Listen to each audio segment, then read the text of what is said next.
नमस्कार बंधुरा आमी सुष्मिता रान्ना बान्नाय स्वागत जानाच्छि। आज के तुम्हादेर साथे एकटा नतून रेसिपि निये चले एसेछि। अनेक पुरानो दिनेर एकटा साबेगी रान्ना जेटा तोमरा माने खेले एकदम मुखे लेगे थाकबे।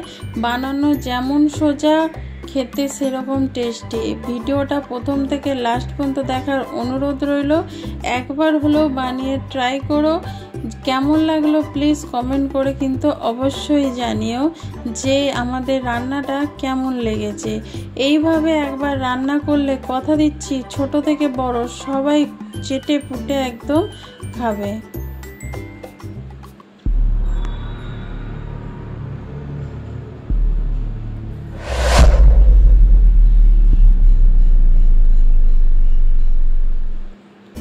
এখানে আমি 4টে শুকনো লঙ্কা নিয়ে নিয়েছি। এবার এর মধ্যে দিয়ে দিচ্ছি আমি 1 চামচ সরষে। 1 চামচের থেকে একটু বেশি কালো সরষে নিয়েছি। তারপরে দিয়ে দিচ্ছি আমি 1 চামচ পোস্ত। সরষে পোস্ত আর শুকনো লঙ্কা একসঙ্গে বেটে নেব। এবার এখানে পাবদা মাছ নিয়েছি, দেখতে পাচ্ছ ধুয়ে পরিষ্কার করে নিয়েছি। এবার এর মধ্যে দিয়ে দিচ্ছি নুন, স্বাদ মতো নুন দিয়ে দিচ্ছি। এখানে মোট 8 পিস মাছ আছে।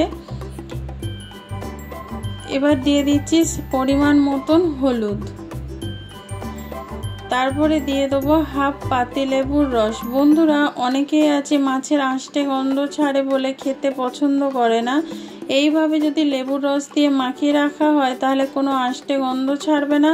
আর মাছটার মধ্যে না একদম নুন হলুদ আর লেবুর রস ঢুকে গিয়ে না এত সুন্দর একটা স্বাদ হবে। তোমরা অবশ্যই একবার বানিয়ে দেখো, তারপরে আমাকে কমেন্ট করে কিন্তু অবশ্যই জানাবে। আমি এইভাবে সব মাছগুলোর মধ্যে নুন হলুদ আর লেবুর রস মাখিয়ে 5 মিনিটের মতন রেখে দেবো। দেখো এইটা আলতো হাতে কিন্তু মাছগুলো মাখাতে হবে, কারণ পাবদা মাছ খুব নরম হয়, সেই জন্য খুব হালকাভাবে কিন্তু এটা মাখাতে হবে।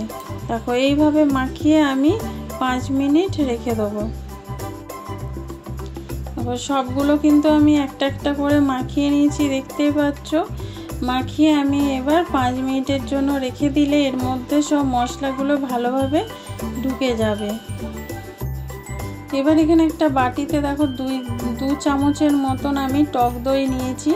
টক দইটা আমি ভালোভাবে একটু ফেটিয়ে নিচ্ছি যেন দইয়ের মধ্যে কোনো ডালা ডালা অংশ না থাকে, সেই জন্য খুব ভালোভাবে এটা ফেটিয়ে নিতে হবে। দেখো টক দইটা খুব ভালোভাবে আমি এখানে ফেটিয়ে নিচ্ছি। এখানে টক দইটা খুব সুন্দরভাবে ফেটানো হয়ে গেছে, দেখতে পাচ্ছ। এবার যে সর্ষে পোস্ত আর লঙ্কাটা বেটে রেখেছিলাম সেটাই দইয়ের মধ্যে দিয়ে দিচ্ছি। এখন তো বন্ধুরা আমরা সেই পুরোনো দিনের রান্নাটা আর করি না। আমরা নানা রকম রেস্টুরেন্টে যাই, আধুনিক খাবার খেয়ে থাকি। এইভাবে যদি একবার এই পুরোনো দিনের সাবেকি রান্নাটা তোমরা বানিয়ে খেয়ে দেখো, দেখবে সবাই খুব প্রশংসা করছে। এবার দই আর এই পোস্ত সর্ষে বাটাটা একসঙ্গে খুব ভালোভাবে মিশিয়ে নেব। তারপর এর মধ্যে কিছু গুঁড়ো মশলা আমি অ্যাড করে দেবো। এখানে দিয়ে দিচ্ছি আমি স্বাদ মতো নুন, গ্রেভির জন্য স্বাদ মতো নুন দিয়ে দেবো। তারপরে দিয়ে দেবো একটু হলুদ গুঁড়ো। তারপরে এখানে দিয়ে দেবো কালারের জন্য কাশ্মীরি লঙ্কার গুঁড়ো। বন্ধুরা কাশ্মীরি লঙ্কার গুঁড়োটা জাস্ট কালারের জন্য দিচ্ছি, তোমরা চাইলে দিতে পারো নাও দিতে পারো। এটা কোনো দিতেই হবে এমন কোনো মানে নয়, জাস্ট কালারের জন্য আমি এখানে ব্যবহার করেছি। আর আমি শুকনো লঙ্কা পেস্ট করেছি, তোমরা চাইলে এখানে কাঁচা লঙ্কা বাটাও কিন্তু দিতে পারো। এবার সব মশলাগুলো খুব ভালোভাবে মিশিয়ে নিতে হবে। দইটার সাথে খুব ভালোভাবে মশলাটা মিশিয়ে নিয়েছি। এইটা একটা ক্রিমি একদম পেস্ট বানাতে হবে যেন কোনো ডালা ডালা অংশ না থাকে। এবার এখানে মাছগুলো নিয়ে নিয়েছি। এবার এই মশলাটা মাছের মধ্যে দিয়ে দিচ্ছি।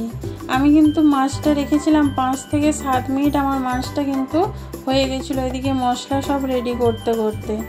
এবার আমি আলতো হাতে এই মশলাগুলো মাছের সাথে সব মাখিয়ে নেব। দেখো এরকমভাবে আলতো হাতে সব মশলাগুলো একদম মাছের সাথে মাখিয়ে নেব। এটা কিন্তু খুব কম মশলাতে আর খুব মানে কম তেলেতে রান্না হয়, খুব কম মশলা বলবো না, কিন্তু একদম কম তেলেতে রান্না হয়ে যায়। মাছ ভাজার জন্য যে এক্সট্রা তেল দরকার সেটা কিন্তু লাগবে না, একদম অল্প তেলেতেই কিন্তু এই রান্নাটা হয়ে যাবে। দেখো সব মশলাগুলো আমি মাখিয়ে নিয়েছি। এবার কড়ার মধ্যে আমি 3 চামচের মতন এখানে তেল ব্যবহার করেছি। তারপরে এর তেলটা ভালো করে গরম হয়ে গেলে এখানে দিয়ে দিয়েছি আমি গ্রেট করে রাখা রসুন আর আদা। বন্ধুরা এখানে আমার একটা মিস্টেক হয়েছে যে আমি কালো জিরেটা দিতে প্রথমে ভুলে গেছিলাম, সেই জন্য আমি পরে এখানে এক সাইডে আমি কালো জিরেটা দিয়ে দিচ্ছি ফোড়নের জন্য। তোমরা প্রথমে কালো জিরেটা দিয়ে দেবে, তারপরে রসুন আর আদা গ্রেট করে রাখা রসুন আর আদাটা দিয়ে এবার তিনটেকে একসঙ্গে খুব ভালোভাবে ভেজে নেবে। এটা কিন্তু খুব কড়কড়া করে ভাজলে হবে না, তখন মুখে পড়বে ছিবড়ে ছিবড়ে, খেতে কিন্তু ভালো লাগবে না। এটা জাস্ট হালকা করে একটু ভেজে নিতে হবে। আর এই কালো জিরে রসুনের গন্ধটা যে এত অসাধারণ লাগে, তোমরা একবার বানিয়ে দেখো, তারপরে বলবে যে হ্যাঁ তুমি সত্যিই ঠিকই বলেছিলে যে এইভাবে রান্না করে সত্যিই খুব ভালো লাগছে। আর অনেকে আছে যে মাছের গন্ধ নিতে পারে না, তারা কিন্তু এইভাবে রসুন ভেজে খেলে সমুদ্রি মাছগুলোতে কিন্তু এই গন্ধটা একদম চলে যায়। দেখো এখানে হালকা করে আমি ভেজে নিয়েছি। এবার দিয়ে দিচ্ছি মাছগুলো। দেখো একটা একটা করে আমি মাছগুলো এখানে সব দিয়ে দিচ্ছি।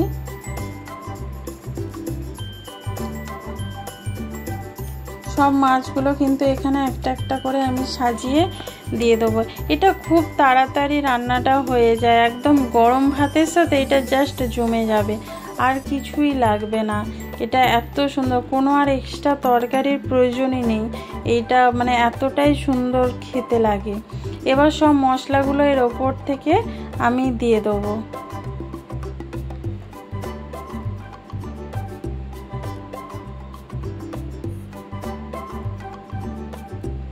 এবার যে মশলাটার বাটিটা আমি মানে মাখিয়েছিলাম, সেই বাটিটা ধুয়ে এর মধ্যে একটু জল আমি অ্যাড করে দেবো।